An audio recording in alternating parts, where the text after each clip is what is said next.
नमस्कार, आदाब। आप देख रहे हैं, हम अभी इस वक्त चंदवा प्रखंड के मालन पंचायत क्षेत्र के मरमर गांव में है। किकराही एक गांव है जहां पे पूरे चारों तरफ आप देख सकते हैं, ये हाथी विचरण क्षेत्र है।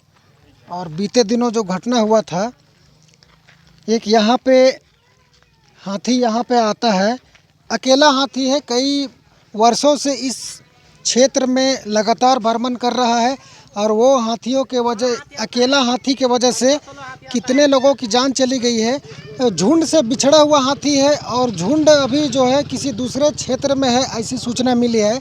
और एक हाथी, अकेला हाथी जो है इसी गांव में है और कब निकल के आता है, कभी कभी देर शाम को आता है, कभी 8 बजे 7 बजे अहले सुबह भी आ जाता है।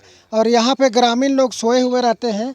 कभी अपनी जान बचाने के लिए, ये आप देख सकते हैं कच्चा मकान है, इधर भी कच्चा मकान है, चारों तरफ कच्चा मकान है।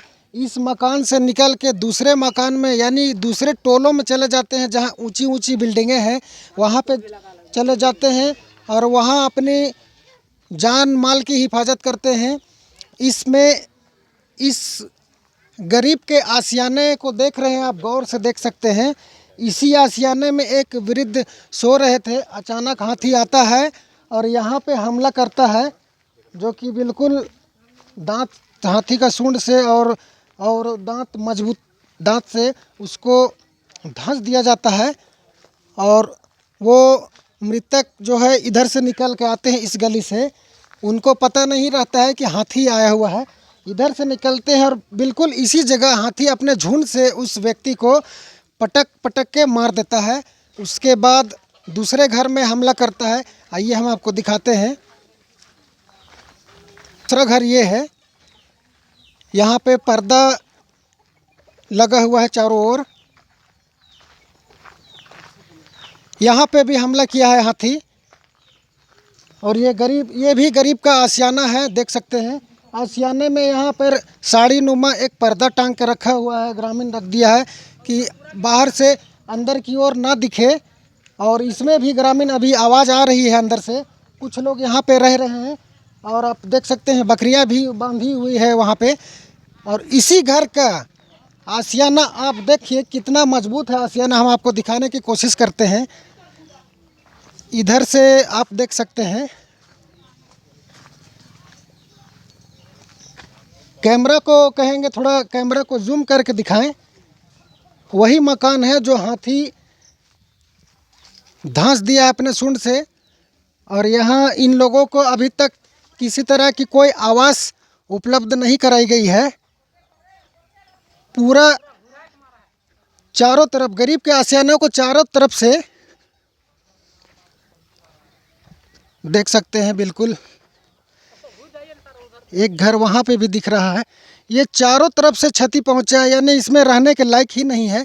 इस बार बरसात भी शुरू हो गई है।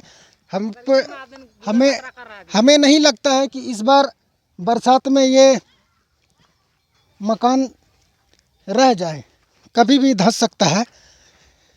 सामने भी देख रहे हैं, ये भी क्षतिग्रस्त है मकान। और इस तरफ देख सकते हैं कितना घना जंगल है। लाइव रिपोर्टिंग में मुझे भी कुछ डर है, क्योंकि अचानक हाथी कभी भी इधर से ही चिंगाड़ते हुए आ जाता है। अकेला हाथी, अपनी जान को भी सुरक्षित रखते हुए हम दिखाना चाहेंगे। ये इस घर में अभी लोग हैं, दरवाज़ा खुला हुआ है, कुछ तो मुर्गियाँ भी चल रही हैं। जाहिर सी बात है कि आंगन इतना साफ़ सुथरा दिख रहा है। और भले ही पीछे का एक देखिए, एक बच्ची भी निकल रही है यहाँ से, और अंदर कुछ लोग हैं लगता है। आप मकान में रहते हैं? ये किसका मकान है? ये रामागंज का है। रामागंज कौन है? मेरा भाई है। तो ये जो क्षतिग्रस्त दिख रहा है मकान, कैसे हुआ? ये सब हाथी आने पर नुकसान हुआ, आके डायरेक्ट हमला करता है, आदमी कोई सुनवाई नहीं करता है। हाथी के हमले से हुआ है? जी। तो उसमें क्या क्या नुकसान हुआ है? नुकसान हुआ, खेती गृहस्थी जितना लगाते हैं, घर में अनाज भी रखते हैं, वो भी निकाल के खाता है। चावल दाल गेहूँ जो भी रखते हैं, मक्का उका सब, ये सब के क्षति निकाल के खा जाता है हम लोग का। वन विभाग की तरफ से कोई सहायता? कोई सहायता अभी नहीं मिला है। देखिए अभी इनका कहना है वन विभाग की ओर से अभी तक किसी तरह की कोई सहायता नहीं मिली है, और मकान को देखते ही ऐसा लग रहा है कि हाथ से छूने पर ये भी भर भरा के धंस सकता है, और अंदर रह रहे हैं, छोटी सी बच्ची भी है वहाँ पे, ये मकान कभी भी गिर सकता है। इस संबंध में जब हमने पंचायत के मुखिया जतरू मुंडा से बात की तो उन्होंने कहा कि जितने भी हाथी द्वारा गरीबों का आशियाना जो उजड़ चुका है, हम वो लोग का नाम लेके अबुआ आवास के लिए अप्लाई कर चुके हैं। अब देखते हैं इसके बाद ये गरीब का आशियाना जो सामने दिख रहा है वो सामने भी देख सकते हैं, वो जंगल के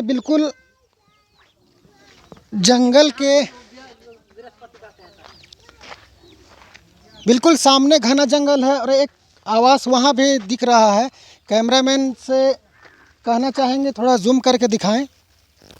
सामने दिख रहा है जो कि बिल्कुल जंगल से सटा हुआ है। उसके बाद एक भी आवास दिखाई नहीं पड़ रहा है, वो भी घर क्षतिग्रस्त है। हाथी जब किसी भी समय, रात्रि हो या अहले सुबह हो, जब भी आता है तो पहला उसका काम यही है कि घर की ओर जाता है और खाने की जुगाड़ में, अपने खाने की तलाश में पहले आता है, और जो कमज़ोर मकान है उसको निशाना बनाता है। यहाँ के ग्रामीण लोग रहते हैं, वो अपनी जान किस तरह बचाते हैं, कच्चे मकानों से निकलकर चोरी छिपे। देखिए सामने पता नहीं क्या कौन सा आवास है, इस आवास के ऊपर आप देख सकते हैं प्लास्टिक नुमा, बरसात में भी आवास के ऊपर सोने के लिए प्लास्टिक से एक पानी से बचाव के लिए रखे हुए हैं। और ये सीढ़ी है, सीढ़ी से कैसे चढ़ते हैं, आइए कुछ ग्रामीणों से बात करते हैं। ट्रैक्टर की आवाज़ है इधर। देखिए ये तो बहुत आराम से चढ़ रहे हैं, जैसे ये अभी चढ़ रहे हैं, और कुछ बच्चे लोग भी रहते हैं, जैसे दिखाना चाहेंगे, कुछ बच्चे भी हैं यहाँ पे, उधर भी बच्चे हैं, इधर भी बच्चे हैं। पता नहीं इनकी बच्चों की, जो बच्चे दिख रहे हैं उनकी माताएं कैसे अपने बच्चों को लेके छत ऊपर चढ़ती होगी। आइए हम थोड़ा कोशिश करते हैं छत में चढ़ने का। हम तो, ये लोग तो बड़ा जल्दबाजी में चढ़ते होंगे हाथी के आते हुए अपनी जान बचाने के लिए।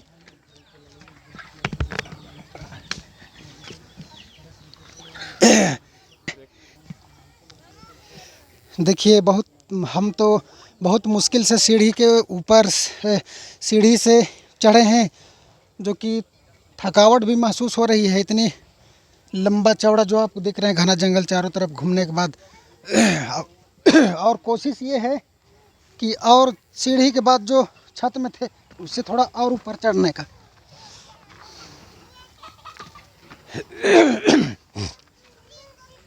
बिल्कुल हम आ गए हैं छत के ऊपर, जहां हाथी के हमले से बचा जा सकता है। देखिए एक ये है, छत के ऊपर है, सोने के लिए बनाया गया है। हम दिखाना चाहेंगे, कैमरामैन से कहना चाहेंगे थोड़ा बिस्तर भी दिखा दें, और कितनी मुश्किलों का सामना करना पड़ता होगा। ये बिस्तर है, थोड़ा कैमरामैन दिखाएं।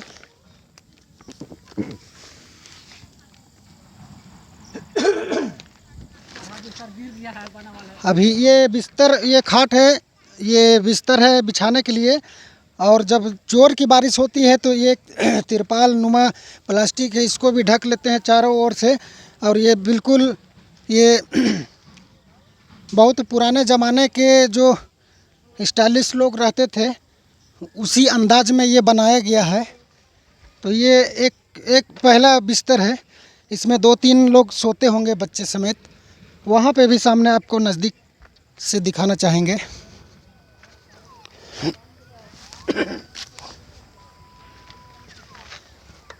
यहाँ पे भी देखिए किस हालात में ये लोग रह रहे हैं। यहाँ पे कीट पतंगों का, जैसे छोटे छोटे जीवों का, सांप बिच्छों का भी डर है कि दीवार है वहाँ पे, खुरदुरा दीवार है, वहाँ से चढ़ सकता है कुछ भी छोटा मोटा चीज़। यहाँ पे सोते हैं, यहाँ पे बिस्तर लगाया हुआ है। ये है छत, हाथी से बचने के लिए। तीसरा यहाँ पे है, देख लीजिए किस हालत में ये लोग रह रहे हैं। अब यहाँ से हम नज़ारा करवाते हैं पूरे जंगल का।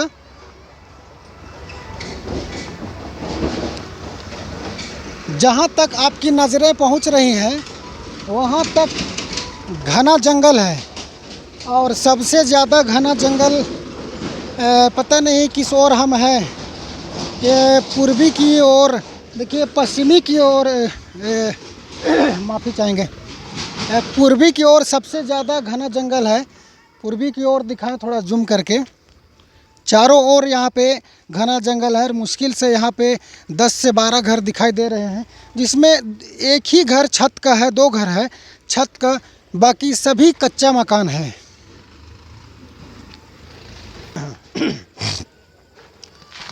साथ ही साथ हाथियों के बाद एक सबसे बड़ी खबर यह भी है कि जितने भी ग्रामीण यहाँ पे रह रहे हैं, हाथी ने, एक अकेला हाथी है अभी, हाथियों का झुंड आता था 2-3 साल पहले, उसमें एक जो हाथी से बिछड़ चुका है, एक अकेला हाथी आता है पूरे गांव में हमला करता है।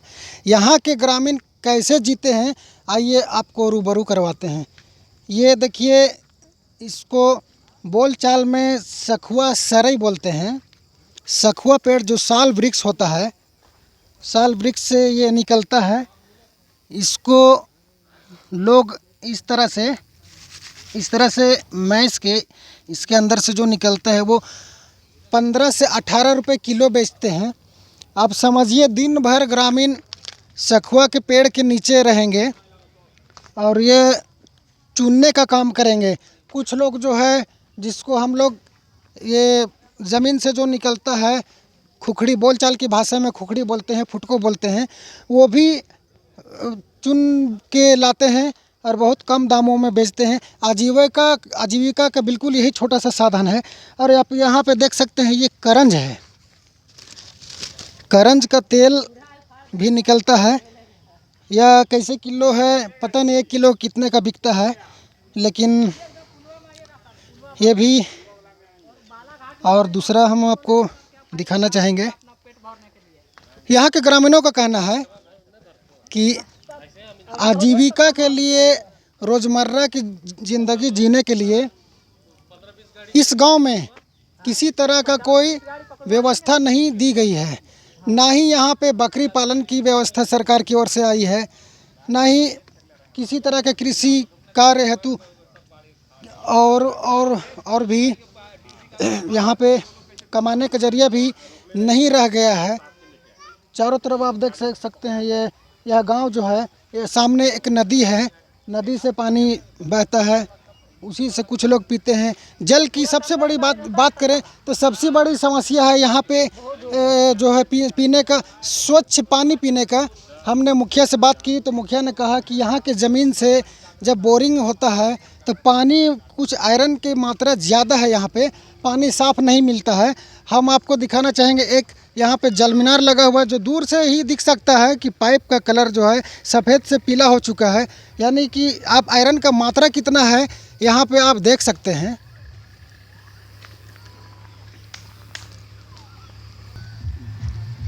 कैमरामैन के साथ मुमताज़ की रिपोर्ट।